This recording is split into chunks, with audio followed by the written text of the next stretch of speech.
Stoics also have a very weird take. Marcus Aurelius talks about the idea of suicide, and they don't support it in the sense of if you're going through, depression. They perceive it more as if you're in old age and you have like Alzheimer's, or you're losing your body and your mind, and you're becoming something that you haven't been your entire 60, years of your life, that it is not frowned upon in their mind to do that, because you are preventing yourself from becoming something that you're not and losing yourself in the mental and spiritual sense before you actually physically die.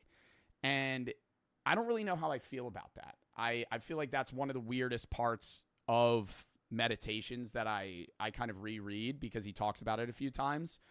And it's kind of, it's a take that you don't really hear in modern times at all, but it's something that's actively spoken about in, I guess, modern politics as well, right? In other countries, like the idea, like in a lot of Nordic countries, like they have assisted suicide chambers, right?